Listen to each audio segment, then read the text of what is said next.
El gobierno del presidente Nayib Bukele se encuentra preparado ante cualquier emergencia. Hoy sí, tenemos funcionarios que se preocupan por la vida de los salvadoreños. La semana conmemorativa a la reducción de riesgos este año se enfocará en la formación de capacidades de reacción inmediata ante fenómenos naturales. Queremos que cada persona adquiera conocimientos, habilidades, destrezas, competencias, incluso si hablamos de educación formal, que tengan que ver con la capacidad para enfrentar riesgos. En las diferentes actividades de la semana se contará con la participación activa de diversas instituciones del Sistema Nacional de Protección Civil, líderes comunitarios y socios cooperantes. Desarrollaremos actividades muy fundamentales, temas muy importantes, dentro de los cuales destacan integración de la salud pública de la gestión de riesgos, la importancia de la preparación y la resiliencia en el ámbito educativo, comunitario, organizacional. El propósito no solo es reaccionar ante las emergencias, sino fomentar una cultura de prevención que involucre a todos los sectores de la sociedad. Anticiparnos a los hechos, adelantarnos a las situaciones críticas, resuelve 1000 veces más problemas que ser única y exclusivamente reaccionarios. Una fecha importante en la semana será el jueves 17 de octubre, donde se simulará un sismo de 7.6 frente a la costa del Departamento de la Libertad, poniendo a prueba las capacidades de reacción inmediata, evacuación, atención prehospitalaria y control de incendios. Salvador es uno de los países donde suceden cosas bien complejas. En algunos momentos ya tenemos un aniversario más de este terremoto ocurrido en el 86, esta situación que afectó más en el centro de San Salvador en aquellas épocas, pero bueno, parte de todo esto es experiencia acumulada y Protección Civil de ahora tiene unos parámetros distintos a aquellas épocas. ¿Cómo trabaja su institución que ahora dirige y qué tipo de lineamientos tiene para prevenir, que es lo importante antes que reaccionar a cualquier situación? Bueno, en principio me gustaría comentarle que esta es la segunda ocasión en la que vamos a celebrar la Semana de la Reducción de Riesgo de Desastres. ¿Por qué celebrar una semana o por qué conmemorar, mejor dicho, una semana de reducción de riesgo de desastres o enfocada en la reducción de riesgo de desastres? Desde 1990, don Héctor, el mundo viene conmemorando el día 13 de octubre de cada año el Día Internacional de la Reducción de Riesgo de Desastres. Eso fue instituido en ese año por la Asamblea General de las Naciones Unidas y tiene como objetivo principal generar conciencia en toda la población del mundo sobre la necesidad de buscar mejores estadios en la sociedad, en los diferentes sectores que integran una sociedad, para pensar con una perspectiva de reducción de riesgo de desastres y, como yo lo decía el día lunes en la conferencia, dejar un poco de lado la reactividad, que obviamente es necesaria, ¿verdad? Sobre todo en países como el nuestro, en el que diría yo que la gestión de riesgo de desastres por siempre fue la última de las opciones, la que menos interés se le dio, la que diría yo en algún momento tristemente a la que menos se le apostó financieramente hablando, técnicamente hablando y jurídicamente hablando. Entonces, lo que estamos tratando ahora mismo, y digo, este es el segundo año consecutivo que vamos a desarrollar esta semana de la reducción de riesgos, es enfocarnos en áreas que por supuesto tienen que ver con la reactividad, pero más allá de eso, generar esa conciencia que necesita la población salvadoreña para trabajar prospectivamente el riesgo de desastres. El día 13, insisto, que fue el día domingo, se ha celebrado en todo el mundo el Día Internacional de Riesgo de Desastres, y como ya es, diría yo, como ya es costumbre, en cada año se elige un tema muy específico. Este año el tema ha sido empoderando a la próxima generación para un futuro resiliente. ¿A través de qué? A través de la educación, a través de la formación de capacidades, a través del conocimiento, y obviamente pues hay que denotar que justamente una de las prioridades del marco de Sendai 2015-2030, que es, diría yo, el marco global que tiene todos los países para trabajar la reducción de riesgo de desastres, tiene una prioridad que justamente se llama gobernanza del riesgo, que por un lado habla sobre la normativa que hay que tener, pero por otro lado la necesidad de generar procesos de formación. Así es que hemos venido desarrollando, ya hoy tuvimos el tercer día de actividades, sí. Hemos venido desarrollando una serie de cosas pues que diría yo han tenido una aceptación muy importante. Quisiera aprovechar, si me lo permiten, agradecer la gestión del señor ministro de Cultura, que nos ha brindado todas las facilidades, y al director de la Biblioteca Nacional, donde estamos desarrollando pues básicamente todas las actividades. El día lunes hemos tenido la apertura, hemos venido desarrollando foros, ponencias magistrales de diferentes instancias. El día lunes incluso nos acompañó el señor ministro de Educación, dado pues que este año, como lo dije, la temática ha sido empoderar la próxima generación a través de la educación y la formación. Me llama la atención ese término que utiliza, gobernanza. Exactamente. ¿A qué se refiere exactamente? La gobernanza del riesgo, bueno, me gustaría comentarle, la reducción de riesgo de desastres vista desde el marco de Sendai 2015-2030 está ahora mismo, y desde 2015 hasta 2030 está enfocada en 4 grandes prioridades. La primera, Héctor, que tiene que ver con el conocimiento del riesgo. Cuando hablamos de conocer el riesgo, obviamente va mucho más allá de establecer de una manera muy trivial que aquí tiembla, que aquí llueve, que hay deslizamientos, que hay erupciones volcánicas, que hay probabilidad de tener de repente un tsunami. O sea, eso ya lo sabemos. Conocer el riesgo indudablemente significa, en primer lugar, aceptar que vivimos en un país que tiene toda una dinámica de amenazas, ¿verdad? Sí. Toda una dinámica geológica y una dinámica hidrometeorológica. Entonces, a partir de eso, sí o sí tenemos una serie de amenazas con las que vamos a tener que seguir lidiando, diría yo, por siempre y para siempre.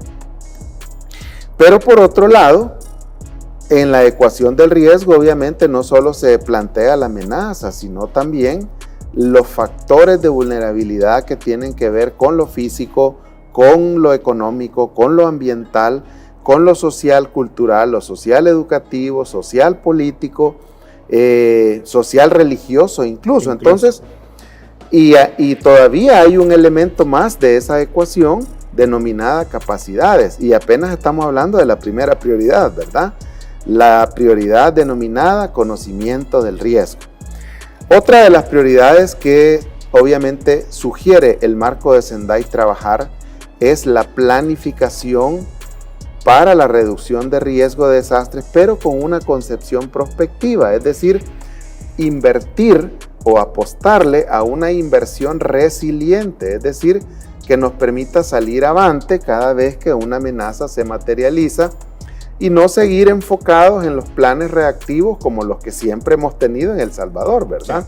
Sí. Y eso hay que decirlo, pues no estamos inventando, basta con hacer un recuento de todos los planes desde que se aprobó la Ley de Protección Civil en 2005 a la fecha, y usted puede darse cuenta que no hay ni un tan solo plan que dicte por lo menos cuáles son a grandes rasgos por lo menos, cuáles son los pasos que deberían darse para reducir el riesgo de desastre. La tercera prioridad, que tiene que ver con la gobernanza del riesgo, y es lo que usted me preguntaba. Cuando hablamos de gobernanza del riesgo, Héctor, nos referimos a 3 cosas muy puntuales, incluso podrían ser 4.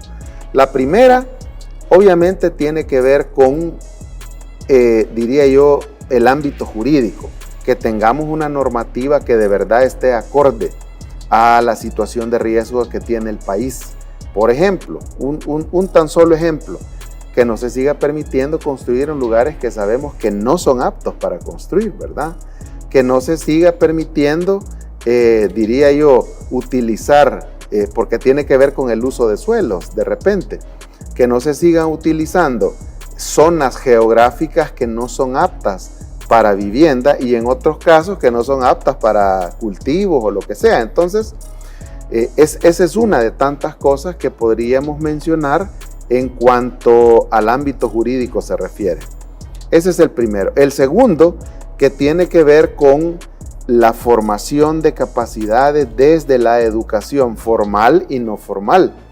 Quiero comentarle que muchos de los que ahora trabajamos en el ámbito de las emergencias, en el ámbito de la gestión de riesgo, hemos pasado en la mayoría de los casos por un proceso de formación no formal, sino hasta recientemente que ya en el país hay algunas universidades privadas y por supuesto la universidad estatal también han decidido apostarle a tener por lo menos diplomados, a tener una materia dentro de algunas carreras que ya le dan una noción al estudiante sobre la gestión de riesgo de desastres. La educación, indudablemente, Héctor, es lo que genera ese elemento de cambio, de conciencia, de actitud. O sea, de hecho, en la educación, pues obviamente hablamos de competencias, hablamos de cambios actitudinales, cambios conductuales, y eso es lo único que en el corto, mediano y largo plazo le va a permitir a todos los países que se han adherido al marco de Sendai 2015-2030, por supuesto, a partir de la operativización de esta prioridad, generar mejores condiciones, ¿verdad? Ahora mismo, por ejemplo, hacíamos un ejercicio en un foro y hablábamos sobre las decisiones que se toman, en principio, en el ámbito operativo. Estamos claros que cada vez que hay una materialización de amenazas, como puede ser el campo depresionario que tuvimos en junio, podría ser, bueno, los mismos terremotos. Ahora, mañana vamos a tener un simulacro de orden nacional que tiene como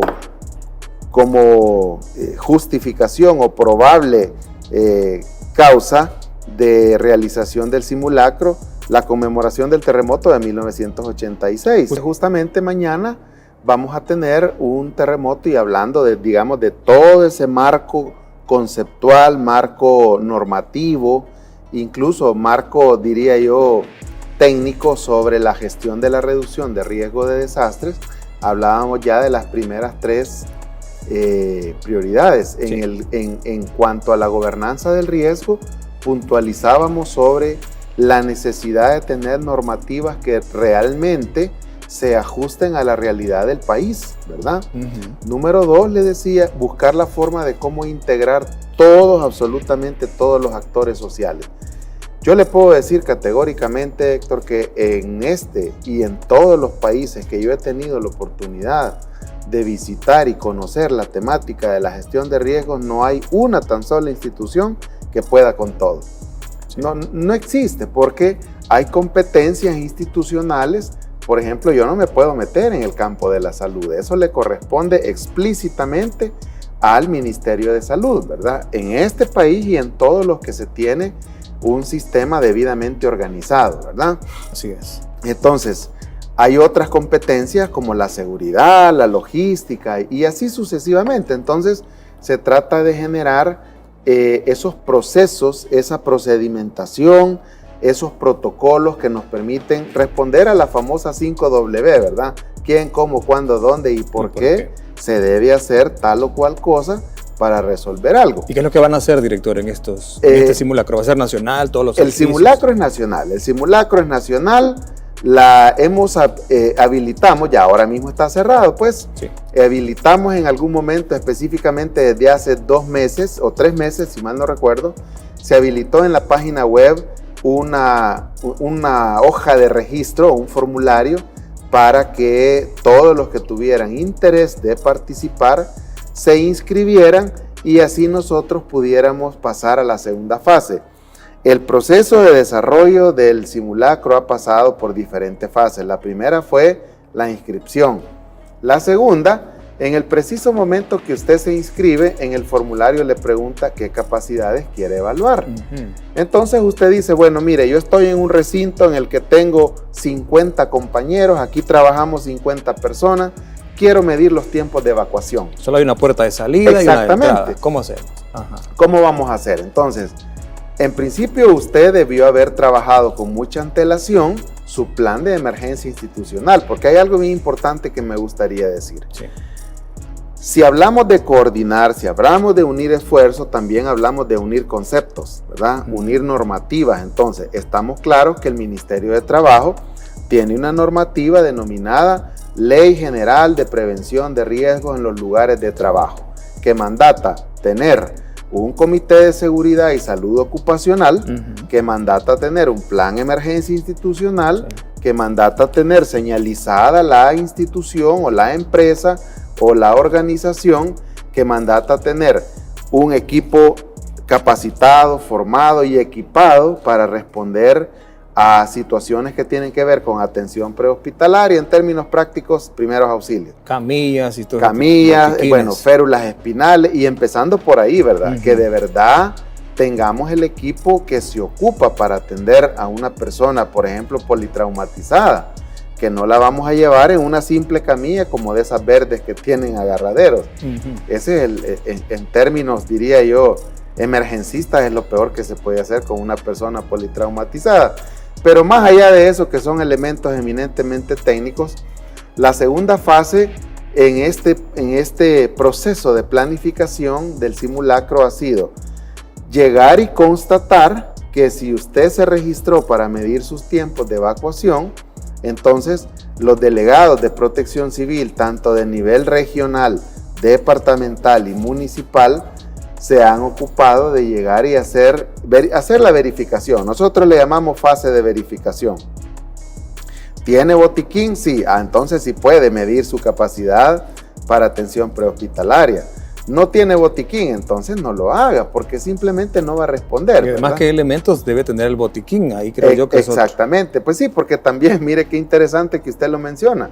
Porque aquí hay, por ejemplo, hay una farmacia en el país que dice, le vendemos el botiquín, pero lo que hacen es venderle una bolsita con algunos medicamentos, y, o sea, totalmente alejado de la concepción que tenemos de botiquín en el ámbito prehospitalario.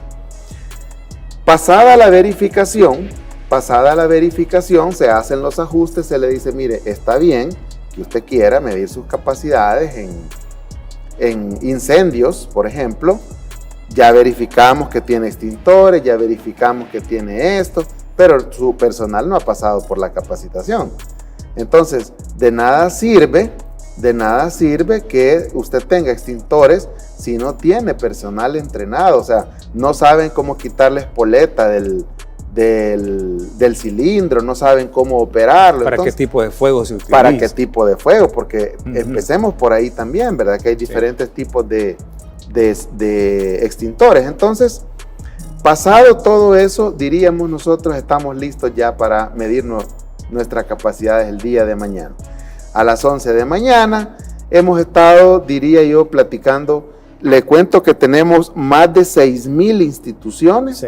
6,000 instituciones que se han registrado ya para participar en el simulacro. Qué bueno eso. Eso es un número pero muy importante. Yo diría que hemos superado los números de los 2 años anteriores, y eso nos llena de mucha satisfacción, en primer lugar, porque eso significa que estamos generando cultura de prevención, ¿verdad? Muchas más personas. Ahora mismo el último dato que tengo hasta las 7 de la noche de hoy, 7,000 instituciones están registradas. De esas, 5,161 centros educativos públicos, 509 centros educativos privados, 414 instituciones públicas de diferente, digamos, índole, 335 unidades de salud, 227 delegaciones de la Policía Nacional Civil, 161 distritos y oficinas distritales, 73 empresas privadas, 45 hospitales entre públicos y privados, 29 universidades, 7 organizaciones no gubernamentales y una buena cantidad también de comisiones de protección civil. ¿Qué significa eso? Que mañana tendremos una participación muy, pero muy activa en el simulacro nacional.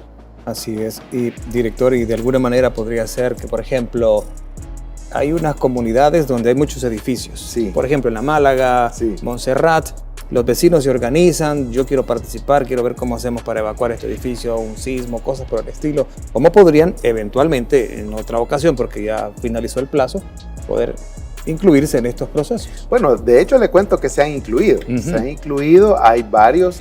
Ahora mismo no tengo el dato así muy específico de los edificios, tanto de la zona de La Málaga como de la zona de la 5 de noviembre, Sí. donde también tenemos un complejo de apartamentos, ¿verdad? Entonces, hay muchas personas que se han registrado, quieren participar y obviamente les hemos dado toda la asistencia, ¿verdad? Bueno. Ese es uno de los trabajos, Héctor, que nosotros como Dirección General de Protección Civil hacemos cuando no estamos atendiendo emergencias. Sí. Porque yo creo que es importante decirlo. Usualmente se cree que Protección Civil trabaja única y exclusivamente cuando llueve, cuando tiembla o cuando pasa algo. No, lo que hay diferentes modalidades de trabajo en materia de protección civil, ¿verdad? Sí. Hay diferentes funciones que nosotros ejecutamos. Una de ellas es elaborar planes, que de hecho le cuento el día viernes. Estaremos presentando a la sociedad salvadoreña, Héctor, por primera vez en este país, el Plan Nacional de Reducción de Riesgo, que ha tardado un poco, empezamos a construirlo, diría yo, hace 2 años y medio, pero hemos procurado que sea un plan consulto, es decir, que todos los sectores de la sociedad, porque al final los riesgos nos golpean a todos. A todos, así es. O mejor dicho, las amenazas materializadas nos afectan a todos por igual. En ese sentido, nos hemos ocupado de hacer la consulta a agencias de cooperación, agencias gubernamentales o instituciones gubernamentales, no gubernamentales, miembros del equipo humanitario del país, las comunidades. ¿Por qué las comunidades? ¿A dónde se materializan primero las amenazas, Héctor? Justamente en las comunidades. ¿Quiénes son los primeros que responden? ¿Quiénes son los primeros que tratan de resolver ante una situación? Pues son las comunidades. ¿Quiénes son los que viven constantemente el día a día con los riesgos? Son ellos. Entonces, ¿por qué no formarlos? ¿Por qué no generar capacidades? ¿Por qué no pensar? Yo diría que las comunidades estuvieron olvidadas por siempre, ¿verdad? Así es. Entonces ahora lo que queremos es que sea un plan consulto, que cada quien asuma la parte que le toca y en esa medida construir juntos una sociedad resiliente, ¿verdad? Excelente. Bueno, director, existen 2 tipos de alerta en Sí. el país en este momento. Cuéntenos de qué se trata. Bueno, tenemos la alerta verde que digamos que está activa a partir de la posibilidad de tener lluvias que hemos venido básicamente registrando en todo el mes de octubre. Hay que recordar que octubre es uno de los meses más copiosos. Ahora pues diríamos que ha sido un mes bastante atípico, ¿verdad? Aunque no nos ha llovido con toda la, diría yo, o no hemos tenido la pluviometría que regularmente se tiene en todo el mes de octubre, no descartamos la posibilidad. Yo siempre he dicho que nuestra fuente oficial de información científica relativa a geología, hidrología, meteorología, oceanografía, cuando se ocupa también, pues es el Ministerio de Medio Ambiente, y mientras ellos no digan el periodo lluvioso terminó, el plan invernal sigue ejecutándose, ¿verdad? Sí estamos previendo dejar sin efecto ahora mismo la alerta a partir de que las condiciones climatológicas para las siguientes 24, 48 y 72 horas no suponen una situación extremadamente crítica, ¿verdad? Y hay algo que, aprovechando su pregunta, Héctor, me gustaría mencionar. Digamos que establecer un estado de alerta, Héctor, tiene una curva, ¿verdad? En principio parte de un aviso que básicamente es una campanada, ¿verdad? Sí. Tenemos la probabilidad de tener una situación. Este sube o puede crecer a convertirse en una advertencia. Una vez las condiciones, diría yo, van acrecentándose en la posibilidad de tener un evento, en ese preciso momento empieza todo el abanico de colores que van desde verde, amarillo, naranja, hasta llegar a roja. Sí. Entonces, ahora mismo no ha sido necesario pasar de verde a amarillo, ¿verdad? Ese ciclo tiene que cerrarse en relación a un evento. Por eso es que en algún momento, y aprovecho su pregunta para informarle a la población, por eso es que en algún momento ustedes de repente encontrarán un poco contradictorio que bajamos muy rápido, pero luego inmediatamente volvemos a poner el color verde, ¿verdad? Es porque los estados de alerta se circunscriben a un evento específico.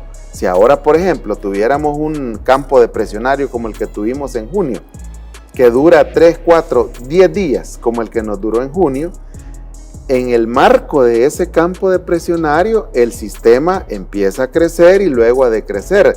Después de haber estado en rojo, bajamos nuevamente a amarillo, o si creemos que las condiciones son propicias, de una vez a verde o nos quedamos en aviso. Ahora hemos estado en verde, hay altas probabilidades que el día de mañana o el día viernes dejemos sin efecto, insisto, a partir de las condiciones que se están previendo para las próximas 24, 48 y 72 horas. Okay. Por otro lado, tenemos la alerta roja que en algún momento se emitiera a partir de la alarma epidemiológica que estableciera el Ministerio de Salud. ¿Cuál es la diferencia entre uno y otro? Son dos cosas totalmente diferentes. En el ámbito de la salud, el Ministerio de Salud es el que tiene la competencia institucional de determinar cuáles son sus diferentes estados. Obviamente tiene que ver también con la curva epidemiológica, ¿verdad? Hay que recordar que usualmente tenemos una zona de éxito, es decir, cuando no hay casos o hay una cantidad de casos relativamente normales de una enfermedad en este caso, pues, de todas las arbovirosis, como es el caso del dengue, Zika, chikungunya. Luego hay una fase o una zona, mejor dicho, de alarma, que es en la que estamos. Sí. Y luego, arriba de la zona de alarma está la zona de epidemia. Es decir, cuando ya hay una cantidad insostenible de casos. Nunca hemos estado ni cerca de llegar a la zona de epidemia. Siempre nos mantuvimos en la zona de alarma. Obviamente estoy citando datos del Ministerio de Salud, ¿verdad? Okay. Porque son ellos los responsables. Entonces, cuando ellos deciden decretar alarma epidemiológica a fin de que todos los sectores de la sociedad se sumen al trabajo, activamos nosotros el Sistema Nacional de Protección Civil. ¿Y cómo lo activamos? Bueno, decretando alerta roja, que determina que todas las instituciones pueden no solamente apoyar cada una de las actividades que se han estado haciendo en el marco de la situación del dengue, sino que incluso erogar fondos para comprar recursos. Es ahí donde todos debemos comprender que las alertas, Héctor, tienen una connotación económica, jurídica también, porque correcto. Si en algún momento, por ejemplo, se han estado haciendo fumigaciones en diferentes horarios, en la madrugada, en la mañana muy temprano, luego en la tarde-noche, luego en la noche. Eso, Héctor, sí o sí requiere que muchos talentos humanos se integren. Entonces, a partir de ahí también tienen las alertas una connotación administrativa. Hay que pensar en tiempos compensatorios, hay que pensar en permisos, hay que pensar en conteo de horas laborales extras, vehículos, recursos, sí. Compra de bombas. El combustible de las bombas. El combustible, la deltametrina. Bueno, imagínense, uno termina hasta conociendo todo lo que se ocupa, ¿verdad? Uh-huh. Así es que es así como se ha estado perdón, es así como se ha estado apoyando, diría yo, al Sistema Integrado de Salud desde el Sistema Nacional de Protección Civil con la alerta roja, que insisto, pues obviamente son vinculantes, pero sí, no necesariamente alerta roja significa que estamos en una situación crítica, ¿verdad? Ese trabajo en conjunto que menciona ustedes. Por supuesto, y yo creo que al final ese es el mandato que tenemos del presidente Nayib Bukele, trabajar cada quien desde su trinchera, ¿verdad? Cada quien desde su competencia institucional, pero con una sola visión, el bienestar de la población, ¿verdad? Trabajo articulado, eso es lo que se ha mencionado siempre. Exactamente. Y además la permanencia, el 24/7 que ha mencionado siempre el presidente de la República, se manifiesta con protección civil, ¿dónde más? De una manera más impactante, ¿no? Exactamente, y nuestra apuesta es siempre, bueno, por ejemplo, tenemos un centro de operaciones de emergencia desde donde se coordinan, pues obviamente, acciones eminentemente operativas, pero que en algún momento pueden trascender a una toma de decisiones políticas estratégicas. Hay cosas que no necesariamente dependen de nosotros los técnicos o los operativos, sino que trascienden a un nivel político estratégico, como el hecho de decretar o no una emergencia nacional, ¿verdad?